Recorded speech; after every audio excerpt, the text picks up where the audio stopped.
हमने भी कुछ क्वेश्चन क्लास क्लास तक देख लिए थे डोमेन रेंज पे, खासकर रेंज पे हमने देखे थे कैसे रेंज निकालना है, कैसे किसी क्वाड्रेटिक की भी रेंज निकालना है। अब थोड़ा बहुत मैं एक्सपोनेंशियल फंक्शन और लॉगरिथमिक फंक्शन के बारे में बता के वापस से उसका रेंज देख के फिर हम टाइप्स ऑफ फंक्शन स्टार्ट कर देंगे। एक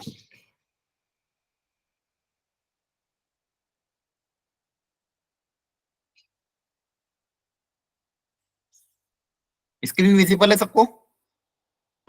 यस सर। ओके, तो याद करो अपन ने एक्सपोनेंशियल फंक्शन पढ़ा था y इक्वल टू a की पावर x, उसका ग्राफ ऐसा होता था। अब a की पावर x में आपको क्या सिखाया गया था? ये जो बेस होता है ये पॉजिटिव होना चाहिए और नॉट इक्वल टू 1 होना चाहिए, और ये आपका ग्राफ है a की पावर x का। अगर बेस ग्रेटर देन 1 है तो इस तरह से ग्राफ बढ़ेगा इंक्रीजिंग, बेस अगर 0 से 1 के बीच में तो decreasing graph.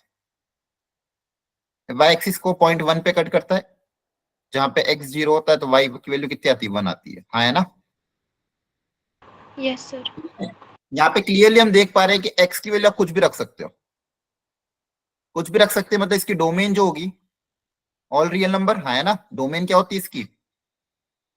Exponential function, logarithm, exponent function जो भी होते हैं उनकी डोमेन क्या होती है? All real number. और जो आउटपुट है y, y को ध्यान से देखो, y की वैल्यू कौन कौन सी आ रही है?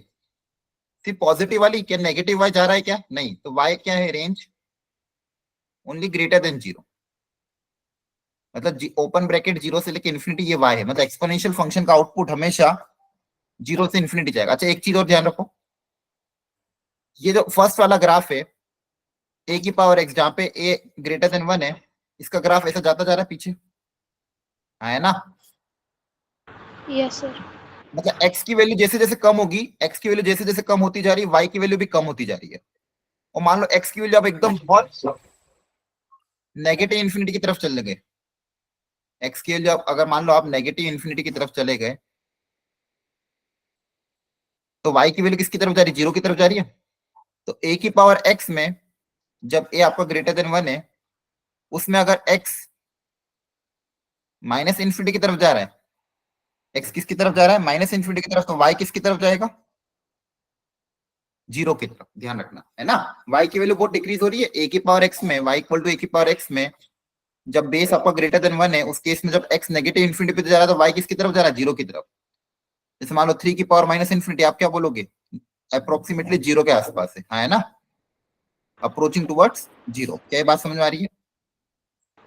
Yes sir. Power minus infinity भी किसकी तरफ अप्रोच कर रही है? तो जब भी बेस ग्रेटर देन 1 है और पावर माइनस इन्फिनिटी है, नेगेटिव है, तो देखो यहाँ पे क्लियरली ग्राफ में जैसे जैसे एक्स की वैल्यू बहुत ज्यादा कम होगी नेगेटिव इन्फिनिटी की तरफ, मतलब माइनस इन्फिनिटी हो जाएगा, तब उस केस में y 0 की तरफ चला जाएगा। इस वाले केस में उल्टा होगा, जब अगर बेस 0 से 1 के बीच में, उस केस में x की वैल्यू जब पॉजिटिव इन्फिनिटी होगी तो y 0 की तरफ जाएगा। ठीक है, तो ये दो तीन चीजों का आपको ध्यान रखना है। तो y आपका जो मेन है रेंज, आउटपुट वो 0 से इन्फिनिटी की तरफ जाता है, इनपुट आप कुछ भी रख सकते हो। अब इसी के बेसिस पे थोड़ा सा रेंज के बारे में सोचते हैं। थोड़ा सा यहाँ पे दिमाग लगाओ कि यहाँ पे y की वैल्यू कहां से कहां तक लाई करेगी।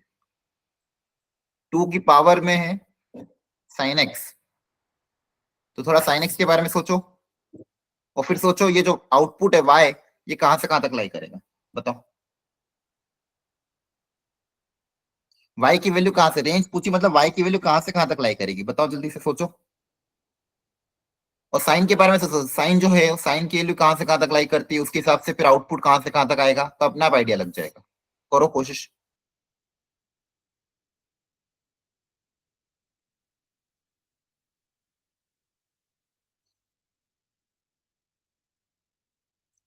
जीरो टू टू, ओके, देखते हैं।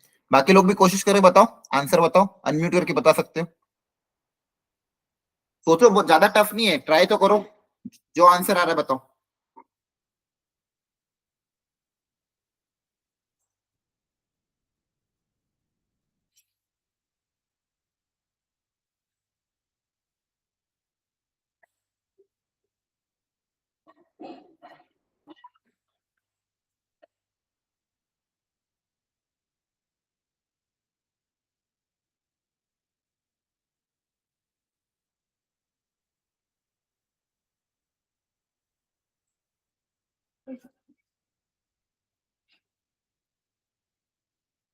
जी 1/2 से 2 -π/2 टू माइनस इन्फिनिटी -2 to 2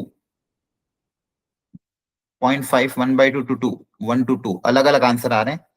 किसी किसी का आंसर 1 से 2 1/2 से 2 -2 से 2। ठीक है, देखो ध्यान से, अभी एक्सपोनेंशियल फंक्शन है ये ना। पहली बात तो क्या है, कभी नेगेटिव हो सकता है, अभी बताया था। ये हमेशा क्या होता है, पॉजिटिव होता है। ये हमेशा क्या होता है, पॉजिटिव। ठीक है, अब देखो इसको आप ऐसे भी सोच सकते हो, ध्यान से देखो, इसको ग्राफिकली देखो, ग्राफ बनाओ ए की पावर एक्स का, देखो वहां पे वैल्यू कहां से कहां तक।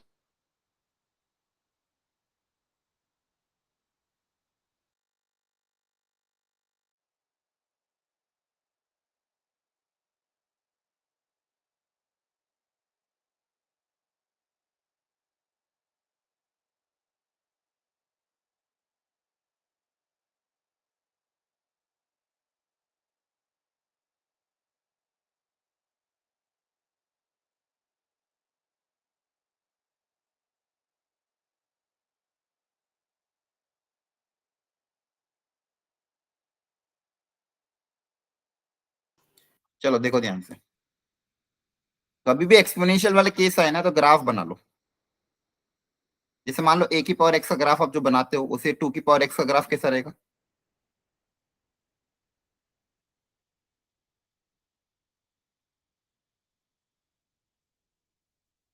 ये ग्राफ, अब यहाँ पे जो एक्स है इनपुट, वो इस क्वेश्चन के हिसाब से कहां तक लाई कर रहा है, -1 से 1।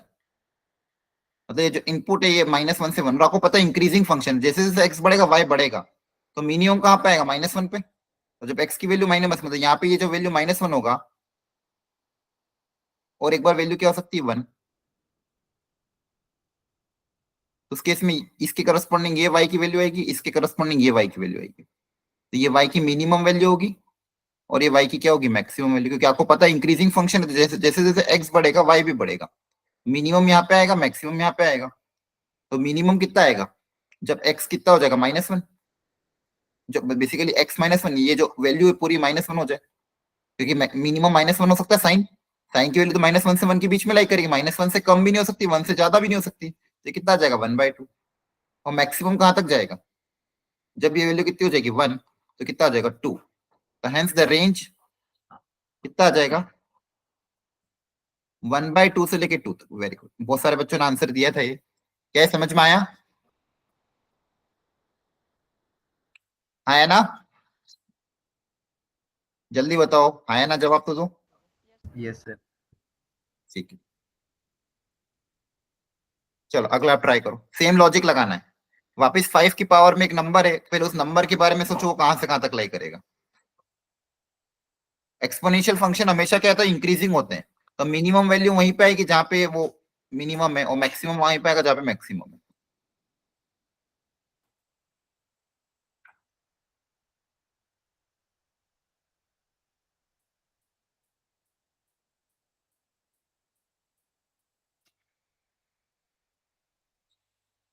बताओ आंसर,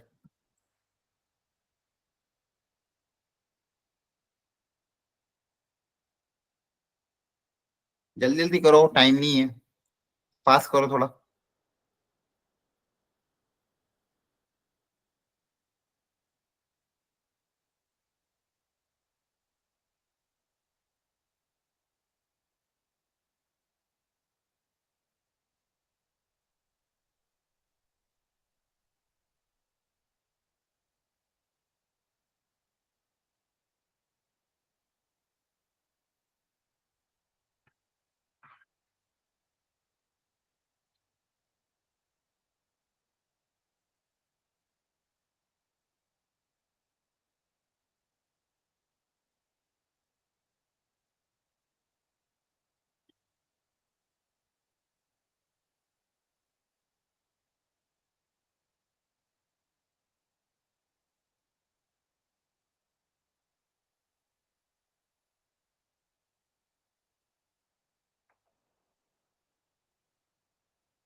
बताओ क्या आंसर आ रहा है जल्दी से। 0 टू इन्फिनिटी, 5 टू इन्फिनिटी।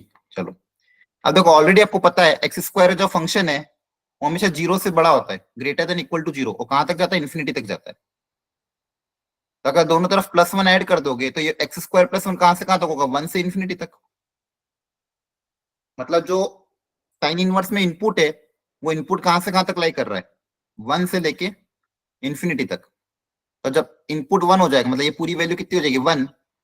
क्योंकि इसकी मिनिमम वैल्यू कितनी होगी? 1 होगी। वही हमेशा 1 से ज्यादा ही होगा, क्योंकि एक्स स्क्वायर 0 से ज्यादा था, एक्स स्क्वायर +1 1 से ज्यादा। तो जब यहाँ पे आप 1 रख दोगे 5 की पावर x में, तो ये कितना आ जाएगा? 5। और मैक्सिमम कहां तक जाएगा? ये इन्फिनिटी तक जा रहा था, y भी कहां तक जाएगा? इन्फिनिटी। तो आंसर क्या आ जाएगा? 5 से इन्फिनिटी। क्लियर है? ठीक है, ऐसे क्वेश्चन आप आए तो आप कर सकते हो। जल्दी सब इसके बारे में बताओ। अब यहाँ पे बेस 1 से छोटा है तो सोच समझ के बताना, भूल जाओ तो ग्राफ याद कर लेना। जल्दी से इसका आंसर ध्यान से बताओ।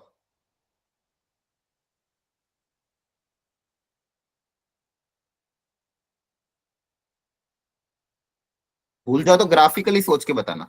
जल्दी से इसका आंसर बताओ कितना आएगा।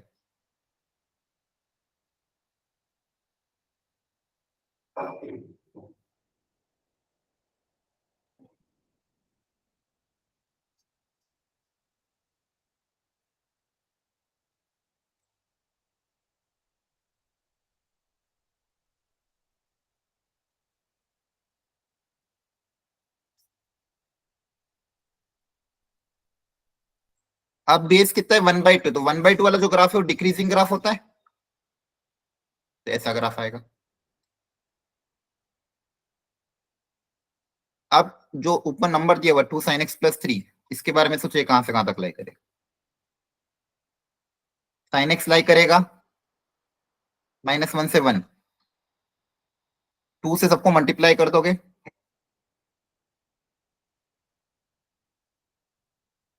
-2 से 2, दोनों तरफ 3 ऐड कर दोगे। यही तो कर रहे हैं हर क्वेश्चन में। जो a की पावर में आ रहा है वो देख लेते कहां से कहां। तो 3 ऐड करोगे दोनों तरफ, तो ये वैल्यू हो जाएगी 1, ये वैल्यू हो जाएगी 5। तो 2 sin x + 3, ये वैल्यू आपकी लाई कर रही है 1 से लेके 5 तक। सर 2 sin x - 3 है ना क्वेश्चन में तो। प्लस है ना, प्लस ही तो दिया होगा। ठीक है, प्लस ही तो दिया होगा, देखो ध्यान से। अब ये वैल्यू कहां से कहां तक लाई कर रही है? 1 से 5। और ये आपका ग्राफ है e⁻x का, जब बेस 1 से छोटा हो, हाँ है ना, 1/2 है, डिक्रीजिंग फंक्शन। तो वैल्यू 1 से लेके जा रही है 5 तक। तो 1 पे आएगी मैक्सिमम वैल्यू और 5 पे आएगी मिनिमम वैल्यू। तो y की वैल्यू कहां से? अब यहाँ पर ग्राफ कौन सा कंसिडर करना है? ये वाला ग्राफ कंसिडर करना है। इस ग्राफ के हिसाब से y की वैल्यू ये 1 x, ये पूरा जब 5 हो जाएगा बेसिकली, ठीक है, ये x नहीं बोलाएगा, यहाँ पे क्या आ जाएगा? 2 sin x + 3 है पूरा। यहाँ पे 2 sin x + 3 है, तो ये वैल्यू जब 5 हो जाएगी तो 1/2 की पावर 5, सॉरी हाँ, और 1 पे 1/2 की पावर 1। तो y की वैल्यू कहां से कहां तक लाई करेगी? 1/2 से 1/2 की पावर 5। क्लियर हुआ? ठीक है ना, समझ में आ रहा है? तो 1/2 से ले 1/2 की पावर 5 डिक्रीजिंग फंक्शन है। तो डिक्रीजिंग फंक्शन में यही होता है। तो कहीं को डाउट हो वापस पूछ लेना। अच्छा मैंने उल्टा लिख दिया, छोटी वैल्यू आगे लिख दी ना, हाँ। तो 1/2 की पावर 5 से 1/2 तक, मैक्सिमम कहां तक जाएगा? 1/2 तक। ठीक है, सेम आपको उल्टा इसका इनवर्स मैंने बताया था, लॉगरिथमिक फंक्शन होता है बेस आपका ग्रेटर देन 0। अब वहां पे भी दो केस बनते, बेस अगर 0 से 1 के बीच में हो तो ऐसा डिक्रीजिंग ग्राफ बनेगा, बेस अगर 1 से ज्यादा हुआ तो ऐसा इंक्रीजिंग ग्राफ बनेगा। यहाँ पे अब इस बार उल्टा हो जाएगा, y range all real number और डोमेन ग्रेटर देन 0, मतलब इनपुट जो होगा वो होगा 0 से इन्फिनिटी। ठीक है, चलो अब सेम चीज में यहाँ पे भी सेम काम करना है। जैसे यहाँ पे 2 sin x + 2l है, तो ये वैल्यू कहां से कहां तक लाई करेगी? ये -1 से 1, तो 2 sin x - 2 से 2, उसमें 12 ऐड कर दोगे तो 10 से लेके 14 तक, तो ये वैल्यू 10 से 14 तक लाई करेगी। तो y की मिनिमम वैल्यू क्या हो जाएगी? जब ये वैल्यू 10 हो जाए, और मैक्सिमम कब हो जाएगी? जब ये वैल्यू क्या हो जाए? 14। ये आपकी क्या की रेंज, क्योंकि आपने क्या निकाला? इसकी रेंज निकाल ली। ये वैल्यू लाई कर रही है 10 से 14 तक, तो 10 से 14 तक, तो आपका y की वैल्यू कहां से? एक बार इसको 10 रख दो, एक बार इसको 14 रख दो, क्योंकि ये सब हम क्यों रख पा रहे हैं? क्योंकि इंक्रीजिंग फंक्शन है। तो इंक्रीजिंग फंक्शन में लेस, जब x कम होगा तो वैल्यू भी कम होगी, और x ज्यादा होगा तो वैल्यू भी ज्यादा होगी। तो ये आपकी रेंज हो जाएगी। और ये आपकी क्या थी? कहां से कहां तक आपको चेक करना था। ठीक है, सेम यहाँ पे भी करना है। ये तीनों क्वेश्चन वैसे ही है। यहां तक समझ में आ गया सबको? ठीक है, अब नेक्स्ट टाइप के फंक्शन है, थोड़े से जेई में अलग से आते हैं, बोर्ड्स वगैरह में नहीं है, लेकिन जेई पॉइंट ऑफ व्यू से कभी कभी इनके बारे में हल्का हल्का नॉलेज पूछ लेते हैं, तो आपको बेसिक पता होना चाहिए। Equal function, odd even function और पीरियोडिक फंक्शन। अब फटाफट इनको समझ लो बस डेफिनेशन वाइज।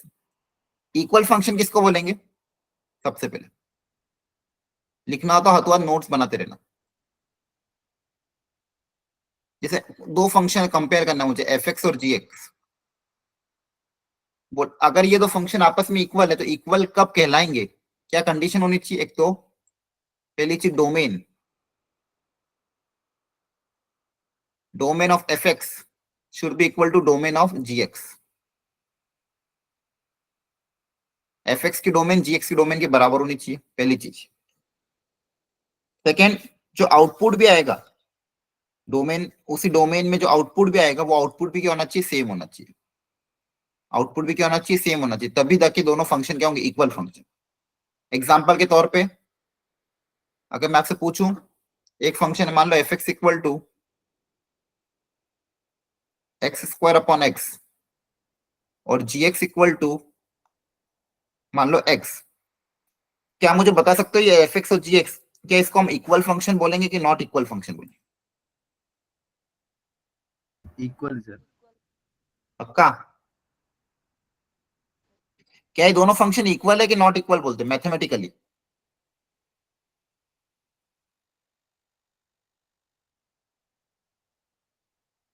बताओ। Equal sir. इक्वल, अच्छा। अभी मैंने क्या बोला? दो फंक्शन को इक्वल कब बोला जाएगा? दो कंडीशन।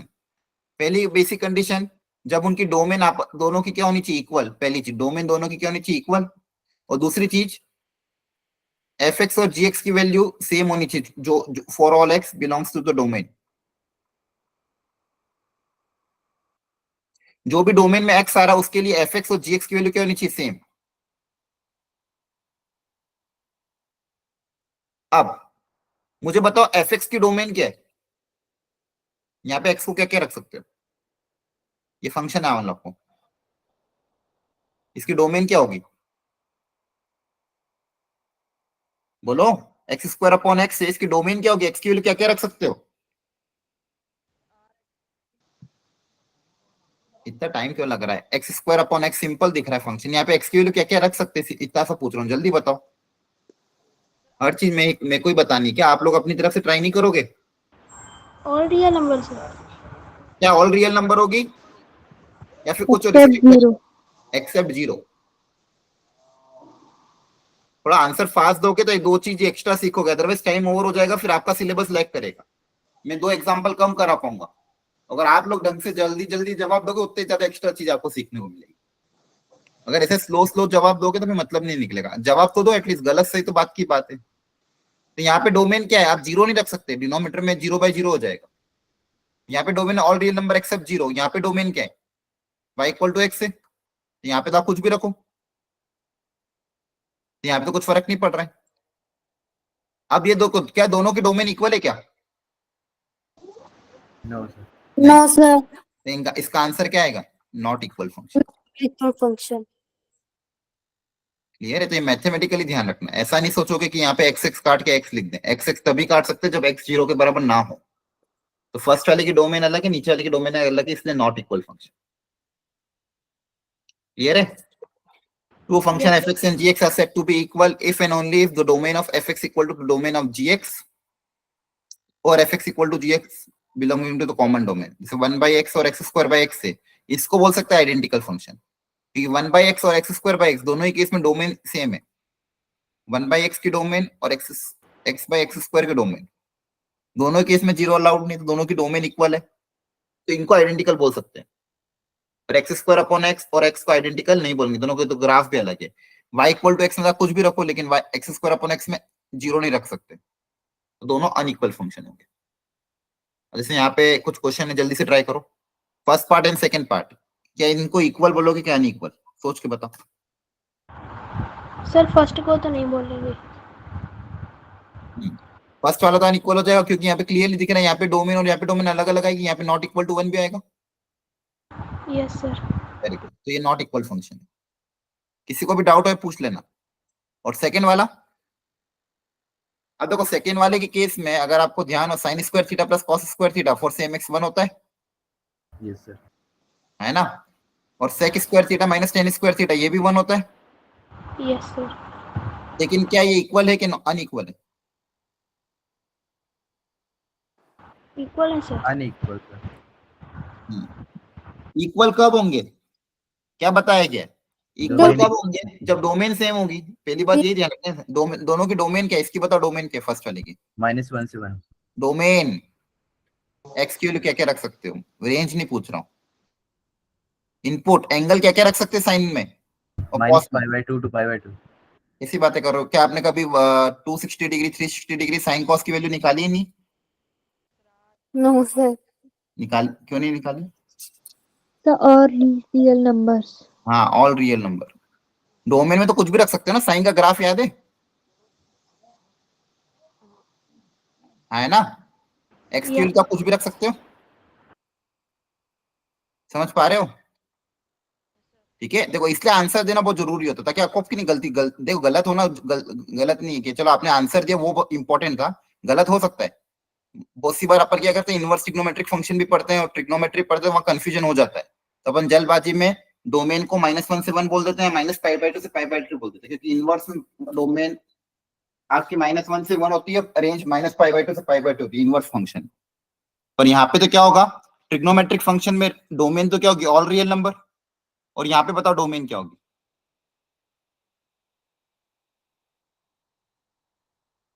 tan और sec में क्या रख सकते, क्या नहीं रख सकते?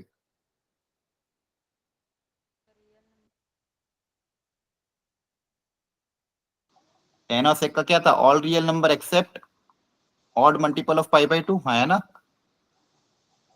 याद होनी चाहिए। तो ये भी क्या है, not equal function.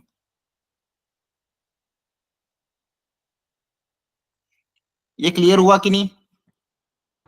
Yes sir. Yes sir. Next concept है ऑड और इवन फंक्शन। अब ऑड इवन फंक्शन क्या होते हैं, उनके बारे में आइडिया ले लो जल्दी से। पहली बात तो इवन फंक्शन, जैसे y = x², y = cos x, ये सब क्या है, इवन फंक्शन है। y = x⁴। अब इनका ग्राफ अगर आप देखोगे, जैसे x² का ग्राफ ये रहा, ठीक है, cos x का ग्राफ भी कैसा होगा आपको पता ही है।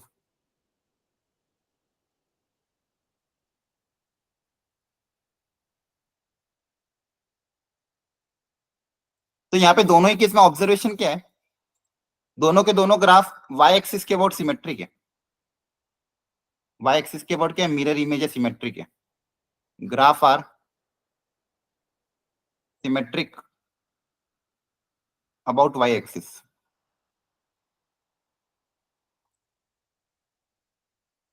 इसका मतलब जो काम पॉजिटिव x में हो रहा है वही सेम काम नेगेटिव x के लिए भी हो रहा है। मतलब जैसे यहाँ पे केस में y = x² में फंक्शन की वैल्यू 2 पे और फंक्शन की वैल्यू -2 पे क्या होगी, इक्वल। फंक्शन की वैल्यू 4 पे या फंक्शन की वैल्यू 5 पे और फंक्शन की वैल्यू -5 पे, दोनों के केस में क्या होगी, इक्वल। क्लियर है? क्यों? जैसा ग्राफ पॉजिटिव में वैसे ग्राफ नेगेटिव में, मतलब y एक्सिस के अबाउट सिमेट्रिक है, तो ऐसे फंक्शन को हम क्या बोलते हैं, इवन फंक्शन। क्या बोलते हैं, इवन फंक्शन। अब इवन फंक्शन की डेफिनेशन क्या हो गई, क्या कि x की जगह -x रिप्लेस किया तो वापिस अगर फंक्शन f(x) आ जाए, तो ऐसे फंक्शन को इवन बोलते हैं। x की जगह माइनस एक्स को रिप्लेस करने पे वापिस अगर एफ एक्स आ जाए, मतलब जो काम पॉजिटिव एक्स के लिए हो रहा है वही सेम काम नेगेटिव एक्स के लिए हो रहा है, तो ऐसे फंक्शन को क्या बोलते हो? इवन। तो ये इवन को पहचानने का तरीका। आई बात समझ में? Yes sir. Yes, sir. जल्दी से नोट डाउन कर लो इसको।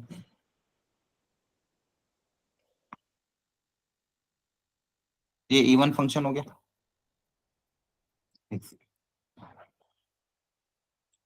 समझ में आया कि नहीं आया? Yes, sir. ठीक है। अब ऑड क्या होगा? F of minus x not equal to f of x. नहीं, नॉट इक्वल नहीं। ऑड के केस में क्या होगा? जैसे एग्जाम्पल के तौर पे y equal to x cube, y equal to sine x, इनके ग्राफ अगर देखोगे,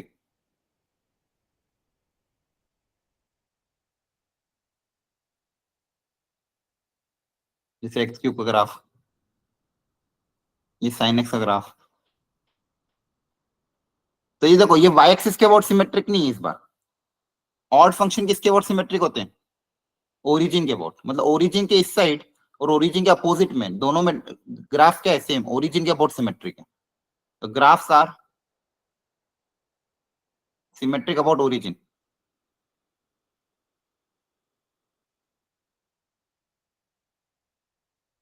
मतलब एफ ऑफ एक्स की जगह माइनस एक्स रखने पे, एक्स की जगह माइनस एक्स रखने पे माइनस टाइम्स एफ एक्स आ जाए। इसे ध्यान से देखो, जो वैल्यू 2 पे आएगी, माइनस 2 पे क्या आएगी? Minus negative times. मतलब एफ ऑफ 2 की वैल्यू जैसे मान लो 8 है, तो एफ ऑफ माइनस 2 कितना हो जाएगा? -8। Base 8. ठीक है। साइन के केस में 60 डिग्री पे वैल्यू मान लो √3/2 है,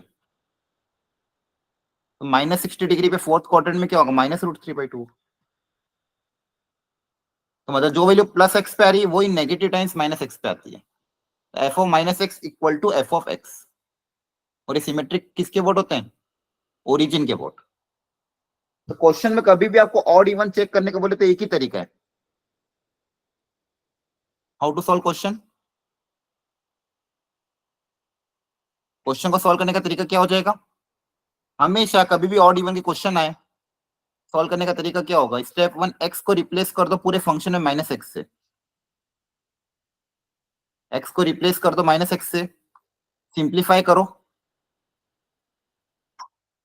सिंप्लीफाई अच्छे से करना है, एकदम सारी प्रॉपर्टी को यूज करते हुए प्रॉपर्ली सिंप्लीफाई करना है। और फाइनली चेक करना है कि एफ ऑफ माइनस एक्स की वैल्यू किसके बराबर आ रही है। अगर एफ एक्स के बराबर आ रही है, फंक्शन के बराबर, तो इवन। माइनस एफ एक्स के बराबर ही तो ऑड। और मान लो दोनों ही नहीं आ रहे हैं, ना एफ एक्स आ रहा है ना minus f x, minus times f x आ रहा है, तो नाइदर इवन नॉर ऑड। मतलब एक्स की जगह माइनस एक्स रिप्लेस करने के बाद ना एफ ऑफ एक्स आ रहा है ना माइनस टाइम्स एफ एक्स आ रहा है, उस केस में आंसर क्या कर दोगे? Neither even nor odd. ठीक है। चलो ये क्वेश्चन जल्दी से दोनों ट्राई कर लो अच्छे से। क्वेश्चन नंबर ए, इसका ए पार्ट और बी पार्ट, और मुझे बताओ ये ऑड है कि इवन है? तरीका वही रहेगा, एक्स की जगह माइनस एक्स रिप्लेस करो और चेक करो।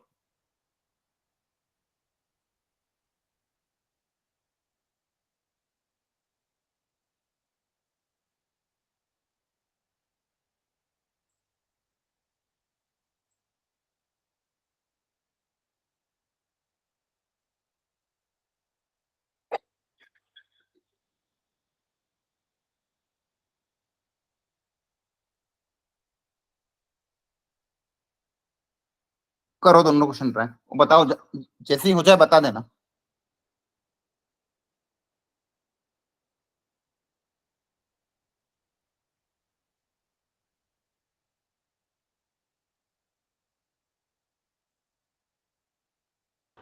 सर फर्स्ट वाला इवन होगा? अच्छा ठीक है, चेक करते हैं। बाकी लोग भी निकालो, सेकेंड वाला ट्राई करो तब तक। क्रॉस चेक कर लेना अपने अपना answer.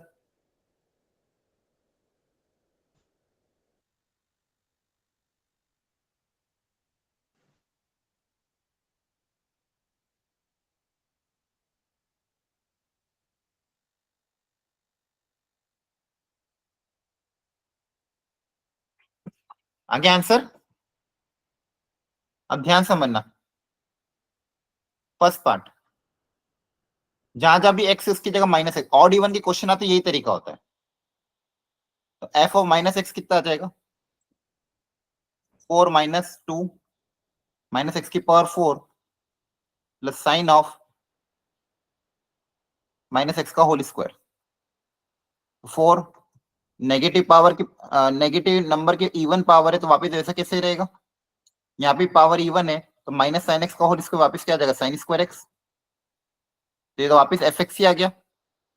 F of minus x अगर एफ एक्स के बराबर है तो क्या बोलोगे, ऑड की even? Even sir. Even sir. Very,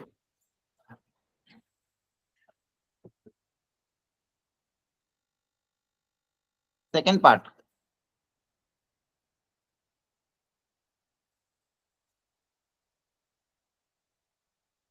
x की जगह माइनस एक्स अगर रिप्लेस कर दोगे सेकेंड पार्ट में, देखो ध्यान से क्या बचेगा, एक्स माइनस एक्स प्लस का एक्स स्क्वायर, और ये माइनस का एक्स प्लस का एक्स में बदल जाएगा, एक्स स्क्वायर वैसा के वैसे ही रहेगा। पूरे में से माइनस कॉमन ले लोगे,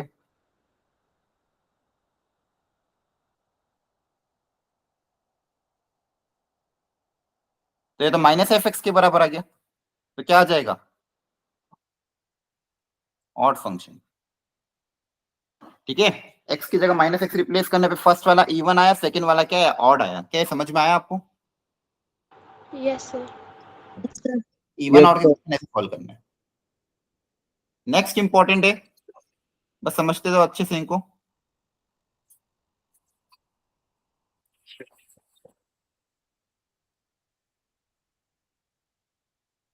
पीरियोडिक फंक्शन। अब पीरियोडिक फंक्शन क्या होते हैं, ऐसे फंक्शन जिसका ग्राफ एक फिक्स इंटरवल के बाद रिपीट करता जाए। फॉर एग्जांपल सारे trigonometric function, sine x cos x mod sine x ten x, फिर फ्रैक्शनल पार्ट फंक्शन, ये सब क्या है, पीरियोडिक फंक्शन है। इनके ग्राफ एक फिक्स इंटरवल, एक मिनिमम इंटरवल के बाद क्या करते हैं, बार बार रिपीट करते हैं। ये साइन, तो साइन का ग्राफ जो रहता है वो 2 पाई के बाद रिपीट करता है, सेम ग्राफ वापस और वापस आता जाता है, हर 2 पाई इंटरवल के बाद सेम ग्राफ आता है। तो साइन भी एक पीरियोडिक फंक्शन है, और ये कितनी इंटरवल के बाद रिपीट हो रहा है, मिनिमम 2 पाई। 2 pi. अब कोई बोलेगा सर 4 पाई के बाद भी तो रिपीट हो रहा है, अगर 4 पाई तक ग्राफ कंसिडर करूं, इसके बाद भी तो सेम ग्राफ बन रहा है, तो क्या 4 पाई नहीं ले सकते? तो हमको क्या लेना है, अच्छा ये जो 2 पाई है इसका पीरियड है, ये क्या कहलाता है, इसका पीरियड। तो हमको मिनिमम वैल्यू अज्यूम करनी है, कि जो जो भी सबसे मिनिमम होगी वो अज्यूम करनी है। ठीक है, तो मिनिमम क्या आ रहा है, 2 पाई आ रहा है, मिनिमम क्या आ रहा है, 2 पाई। तो पीरियोडिक ये क्या हो जाएगा, पीरियोडिक फंक्शन, इसका पीरियड क्या होगा, 2 पाई, मतलब हर 2 पाई इंटरवल के बाद क्या करेगा, रिपीट करेगा। मतलब फंक्शन की जो वैल्यू स्टार्टिंग में आ रही थी एक्स की, एक्स पे जो वैल्यू आ रही है वही वैल्यू एक्स प्लस 2 पाई पे भी आएगी, क्योंकि 2 पाई के बाद भी सेम ग्राफ है। मतलब जो वैल्यू मान लो 3 पे आ रही है वो 2 पाई प्लस 3 पे भी सेम आएगी। जो वैल्यू मान लो एक्स को रखने पे 1 रखने पे सेम आ रही है, तो वो 2 पाई पे भी 1 रखने पे सेम ही आएगी, क्योंकि उसके बाद वापस सेम ग्राफ आ रहा है। इस बातें समझ में आ रही है? जैसे मान लो जो ग्राफ जहां से स्टार्ट होता है वहीं से स्टार्ट हो रहा है, जो ऑरेंज ग्राफ है वही बार बार रिपीट होता जा रहा है। ये जो ऑरेंज ग्राफ है इसी ग्राफ को हम बार बार रिपीट कर रहे हैं। ठीक है, ये तो जो वैल्यू स्टार्टिंग में थी, मतलब यहाँ पे जो वैल्यू है, मान लो ए लेंथ बाद, वो 2 पाई के बाद जो ए लेंथ के बाद वैल्यू होगी वो वैल्यू सेम होगी, हाँ है ना? दोनों के वाई की वैल्यू क्या आएगी, सेम आएगी। Same. Yes. तो ये पीरियोडिक फंक्शन है। क्या फंक्शन है पीरियोडिक फंक्शन? ऐसा फंक्शन जो एक फिक्स इंटरवल के बाद अपने आप को रिपीट करे, उस इंटरवल को बोलते हैं पीरियड। उस इंटरवल को क्या बोलते हैं, पीरियड ऑफ द फंक्शन। जो ग्राफ उस इंटरवल के बाद रिपीट करे, जैसे फ्रैक्शनल पार्ट का पीरियड 1 होता है। क्यों? क्योंकि फ्रैक्शनल पार्ट का जो ग्राफ है वो हर 1 इंटरवल के बाद रिपीट होता है। देखो ध्यान से, ये आपको याद हो तो बताया भी था, फ्रैक्शनल पार्ट का ग्राफ। ठीक है, तो ये हर वन इंटरवल के बाद ग्राफ इनका रिपीट होता है। ये भी पीरियोडिक फंक्शन, इसका पीरियड कितना है, 1। तो पीरियोडिक फंक्शन की जनरल डेफिनेशन क्या होगी मैथमेटिकल, कि if F x is periodic with period t,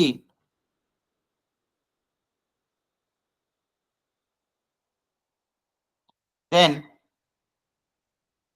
देखो डेफिनेशन,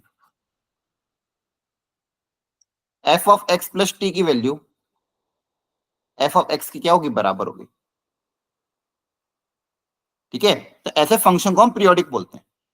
कैसे फंक्शन पीरियोडिक होंगे? A function fx is said to be periodic if there exists a real number t such that f of x plus t की value f की बराबर, इसको बोलते हैं periodic. वो जो t होता है वो फंडामेंटल पीरियड, मतलब जो स्मॉलेस्ट पॉसिबल है वो रखना है, जो भी स्मॉलेस्ट पॉसिबल है वो रखना है, तो t is called the fundamental period.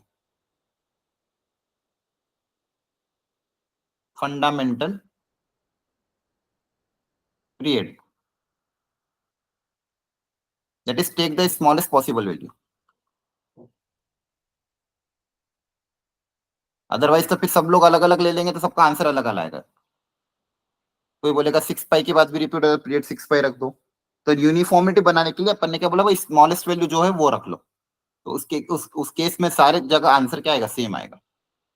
ठीक है, अभी तो कुछ स्टैंडर्ड फंक्शन थे जिनके ग्राफ थोड़े चेंज हो जाते हैं मॉड लगाने से। इस साइन एक्स से, साइन एक्स का पीरियड कितना है, 2 पाई, 2 pi. 2 pi. है ना, 2 पाई के बाद रिपीट करता है। लेकिन अगर इस पे मैंने मॉड लगा दिया या पावर इवन कर दी, पाई के बाद रिपीट। हाँ वेरी गुड, तो मॉड और लगाने से और पावर इवन करने से क्या होगा, नेगेटिव वाला जो ग्राफ है, जो जिसमें y की वैल्यू नेगेटिव आ रही है वो सारा ग्राफ हट जाएगा, और जो वैल्यू पहले नेगेटिव है जो पॉजिटिव में कन्वर्ट हो जाए, तो ग्राफ कैसा ऐसा हो जाएगा, ऐसा कि मॉड लगाने से सारा नेगेटिव ग्राफ ऊपर चला गया। अब इस बार इंटरवल क्या होगी, स्मॉलेस्ट पॉसिबल, ये लेंथ दैट इज पाई, तो देखो इसका पीरियड कितना होगा, पीरियड रहेगा पाई। और ग्राफ अगर ऑड है तो कोई दिक्कत नहीं है, पावर अगर ऑड है तो पीरियड वही रहेगा 2 पाई, लेकिन पावर अगर इवन है या फिर मॉड्यूलस लगा दे तो पीरियड हो जाएगा पाई। कुछ चीजें ध्यान रखनी है, बहुत इंपॉर्टेंट। अगर कोई फंक्शन एफ एक्स है, उसका पीरियड है टी, कोई फंक्शन एफ एक्स दिया हुआ है क्वेश्चन में, उसका पीरियड टी है, उस फंक्शन में मान लो मैंने कुछ ऐड भी कर दिया, तो ग्राफ एक्स के अलोंग शिफ्ट होगा, लेकिन पीरियड अभी भी क्या रहेगा, टी रहेगा। ऐड कर दो या सब्सट्रैक्ट कर दो, ग्राफ एक्स एक्सिस के अलोंग शिफ्ट होगा, लेकिन पीरियड चेंज नहीं होगा। पूरे फंक्शन में अगर आपने कुछ ऐड भी, ये तो एक्स में ऐड किया, पूरे फंक्शन में अगर आप ऐड कर दोगे सी, कोई कांस्टेंट सी, तो वाई एक्सिस के अलोंग शिफ्ट होगा ग्राफ, लेकिन पीरियड अभी भी क्या रहेगा, टी रहेगा। आ रही बात समझ में?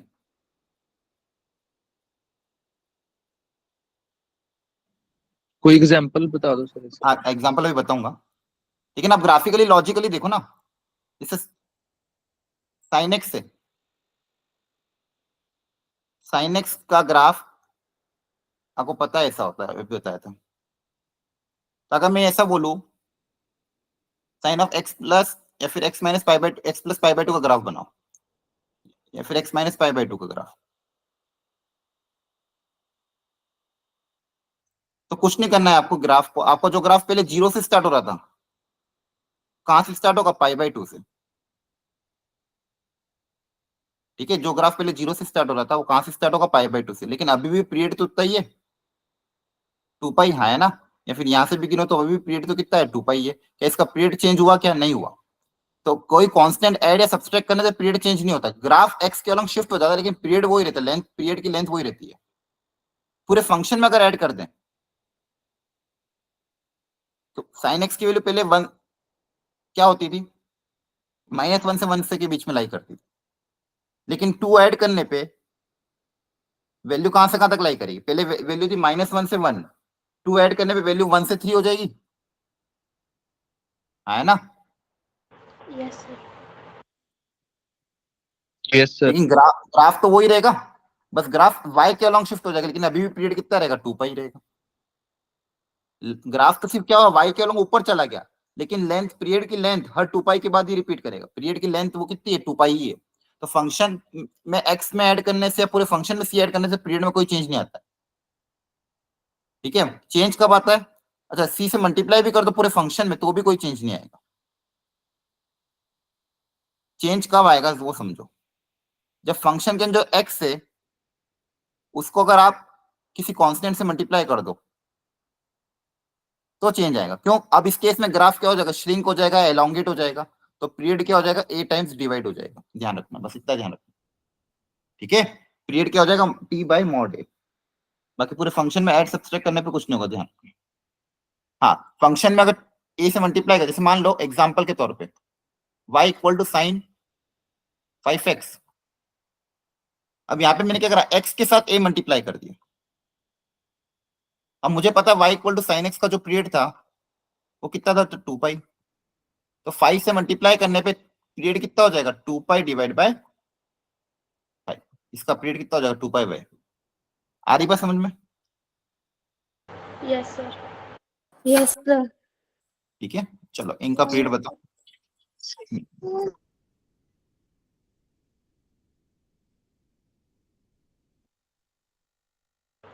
सर cos 4x का 2 पाई।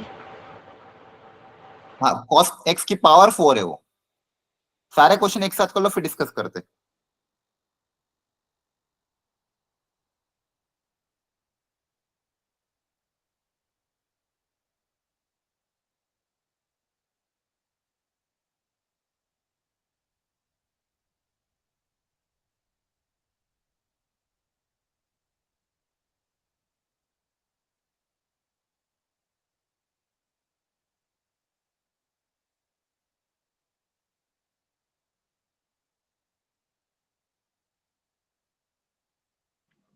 Done sir. Done, very good. अब देखो ढंग से, अभी आपको मैंने बताया था कॉस के केस में भी क्या था, पीरियड ऐसे तो 2 पाई था, है ना, बोलो। लेकिन अगर Yes, पावर sir. इवन हो गई, पावर इवन होने पे पीरियड कितना हो जाएगा, पाई। पाई हो जाएगा। ये सारी नेगेटिव भी पॉजिटिव में कन्वर्ट हो जाएगी। पावर अगर इवन है, मॉड लगाने पे पीरियड पाई हो जाएगा। Very good. तो फर्स्ट पार्ट का आंसर कितना आ जाएगा, पाई। सेकेंड पार्ट, साइन एक्स का पीरियड तो 2 पाई रहता है, Yes, sir. लेकिन पावर अगर ऑड है अभी पीरियड क्या होगा, चेंज होगा कि सेम रहेगा? चेंज होगा सर। नहीं ना, सेम रहेगा सेम सर। रहेगा। Same रहेगा. ऑड पावर में नेगेटिव का रहेगा। आंसर नेगेटिव रहता है, पॉजिटिव का आंसर पॉजिटिव रहता है। तो नेगेटिव का भी ग्राफ नेगेटिव में रहेगा, पॉजिटिव का ग्राफ भी पॉजिटिव रहेगा। तो पीरियड क्या रहेगा, वो का वही। ये रे C part, root Yes, cos sir. X. Pi आ अब ऐसे तो जाएगा। पीरियड, हाँ ऐसे नहीं नहीं नहीं, ऐसे तो पीरियड 2 पाई है, लेकिन रूट कॉस एक्स के केस में क्या होगा, पहली चीज ये कॉस एक्स कभी नेगेटिव नहीं हो सकता। हाँ, तो कॉस एक्स कभी भी नेगेटिव अगर नहीं होगा और रूट के अंदर भी वैल्यू है, मतलब जो आप वैल्यू कॉस की लोगे क्या होगी, 0 से 1 के बीच में, है ना। Yes, sir.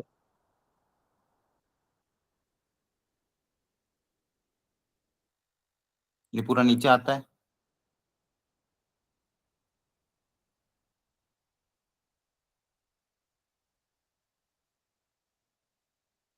ठीक है, अब पीरियड कितना होगा, पाई। पाई sir. पाई रहेगा क्या पक्का, क्या हर पाई के बाद रिपीट कर रहा है क्या? तो अगर पाई के बाद रिपीट कर रहा है तो फिर ग्राफ यहाँ पे भी होना चाहिए। मैं बोलूंगा हर इस लेंथ के बाद रिपीट कर रहा है ना, ये तो फिर ये गैप ही नहीं आएगा ना। अगर सिर्फ पाई बोलूंगा तो फिर यहाँ पे भी तो आना चाहिए, फिर 2 पाई सर। 2 पाई रहेगा। हाँ, डी कॉस ऑफ रूट है। देखो रूट के अंदर कॉस एक्स, अब यहाँ पे एक्स प्लस टी ऐसा कुछ भी नहीं रख सकता ताकि वापिस यही फंक्शन बने। पीरियोडिक बनने के लिए क्या डेफिनेशन है, f of x plus t equal to f x, है ना। एक्स प्लस टी रखने पे वापिस एफ एक्स आ जाए तो पीरियोडिक बोलते हैं। अब यहाँ पे रूट के अंदर आप कुछ रख ही नहीं पाओगे, क्योंकि रूट के अंदर कुछ भी रखा एक्स प्लस टी तो वो एक्स प्लस टी रहेगा, वो बाहर कभी आ नहीं सकता। तो ये क्या है, नॉन पीरियोडिक फंक्शन। क्या है, non periodic function. E part, greatest integer x minus greatest integer, ये होता है फ्रैक्शनल पार्ट। और फ्रैक्शनल पार्ट का Fractional पीरियड अभी part. आपको पता ही, 1. 1 होता है। 1. हाँ 1, वेरी गुड। क्लियर हो गया यहाँ तक? Yes, sir. Sir.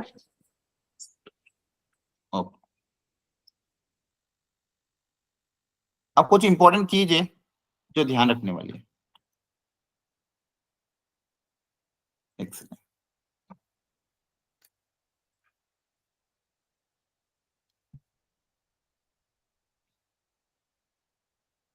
जैसे अब कभी कभी आपको क्या दे देंगे, दो फंक्शन दे दें, मान लो एफ एक्स प्लस जी एक्स साथ में, प्लस में या माइनस में,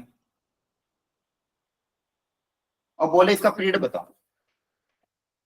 क्या बोला, इसका पीरियड बताओ। तो आपको क्या करना है, उस केस में ये पीरियोडिक, अगर इसका पीरियड निकालना है, मान लो इसका पीरियड है T1 एफ एक्स का, जी एक्स का मान लो T2 है, तो जो क्वेश्चन में एच एक्स दिया हुआ है, इस एच एक्स का पीरियड क्या होगा? इंटरसेक्शन। हाँ मतलब एनी एलसीएम ऑफ, हाँ इंटरसेक्शन या फिर LCM of T1 and T2, जो दोनों का कॉमन हो। फॉर एग्जाम्पल जैसे फर्स्ट वाला, इसको लॉजिकली भी सोच सकते हैं। पहला वाला फंक्शन है वो मान लो हर 3 इंटरवल के बाद रिपीट हो रहा है, दूसरे वाला जो फंक्शन है हर 2 इंटरवल के बाद रिपीट हो रहा है, तो दोनों साथ में हर 6 इंटरवल के बाद रिपीट होंगे, है ना। जैसे बेल वाले क्वेश्चन भी बचपन में आपने देखे होंगे, पहली बेल हर 45 मिनट में बजती है, दूसरी बेल हर 60 मिनट में बजती है, तो दोनों बेल साथ में कब बजेगी? दोनों का क्या लोग एलसीएम, दोनों का कॉमन मल्टीपल, एक 45 फिर 90 फिर 135 ऐसे बज रही है, दूसरी वाली 60 120 180 ऐसे बज रही है, दोनों साथ में कब बजेगी? दोनों का क्या ले लोगे? LCM, lowest common multiple. ठीक है, तो ये कॉन्सेप्ट होता है। अब कभी कभी क्या होता है, एलसीएम फ्रैक्शन की भी आदत है। जैसे दो नंबर ए बाई बी और पी बाई क्यू, अगर मान लो पीरियड फ्रैक्शन में है, उस केस में फिर एलसीएम कैसे निकालोगे? तो उसके लिए बेसिक कंसेप्ट पता होना चाहिए। याद है आपको, बचपन में पढ़ा हो कभी तो, फ्रैक्शंस का एलसीएम कैसे निकालते हैं?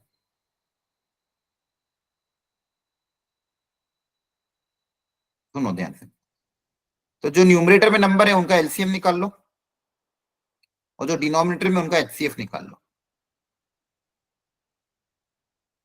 ठीक है, जब भी फ्रैक्शनल पार्ट वाले क्वेश्चन आए, जैसे बोला गया है, बताओ 1/3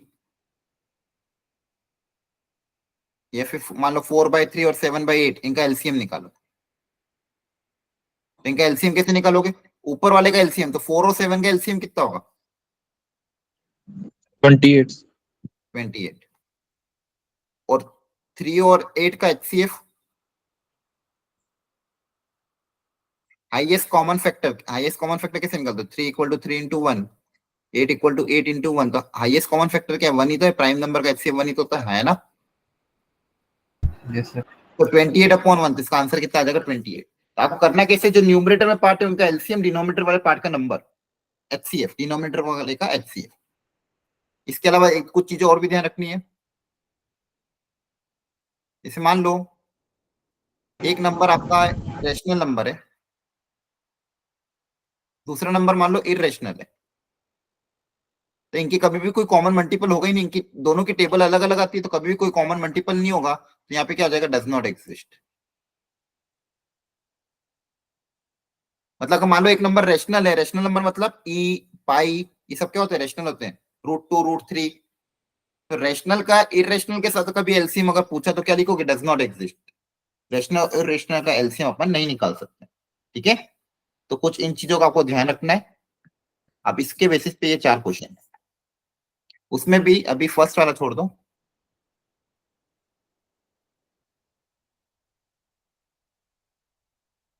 और थर्ड फोर्थ वाला भी छोड़ दो। पहले बताओ बी और सी का आंसर।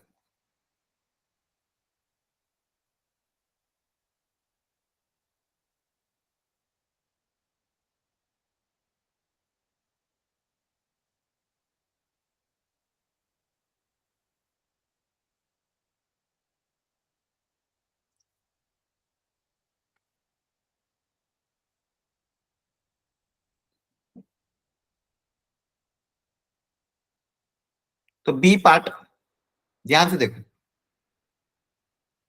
क्या क्या दिया हुआ है? tan 3x और cos 5x/2। अच्छा मुझे बताओ tan का पीरियड कितना था?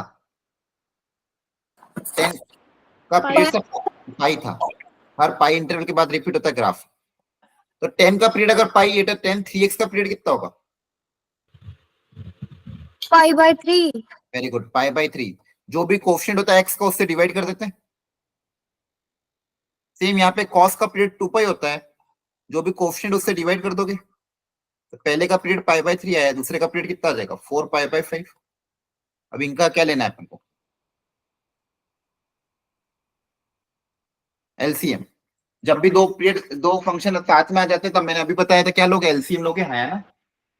Yes sir. और फ्रैक्शन का एलसीएम कैसे लेते हैं अभी बताया था. न्यूमरेटर का क्या होगा? एलसीएम पे LCM. LCM और डिनोमिनेटर का HCF. HCF HCF. तो फाइनल आंसर कितना आएगा? 4 पाई. हाँ. तो न्यूमरेटर का लोएस्ट कॉमन मल्टीपल क्या होगा पहले? 4 पाई. दोनों की टेबल में सबसे छोटा मल्टीपल कौन सा आएगा? 4 पाई. और 3 4 5 का एचसीएफ क्या होगा? 1. तो आंसर कितना है? 4 पाई है. ठीक है. Yes sir. अब सी पार्ट का आंसर बताओ जल्दी से क्या होगा?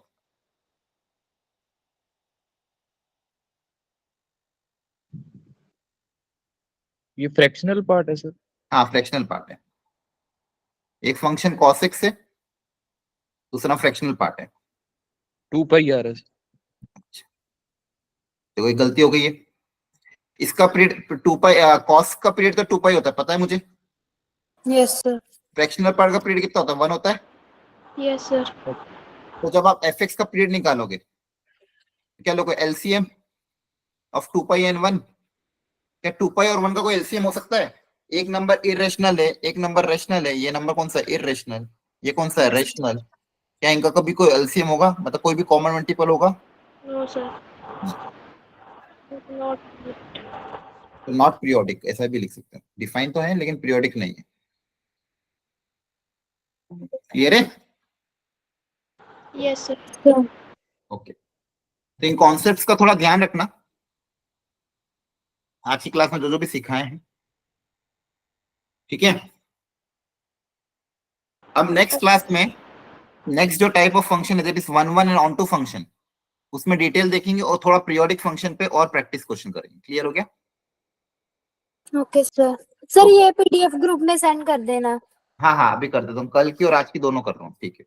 Okay sir. Okay. Yes sir. Okay thank you everyone. Clear है? हाँ आज क्लास थोड़ी जल्दी फिनिश कर रहा हूँ मैं. ठीक है. नेक्स्ट क्लास को मैं Okay. एक्सप्लेन कर दूंगा. Okay. Okay sir. Thank you sir. Yes sir. Thank you.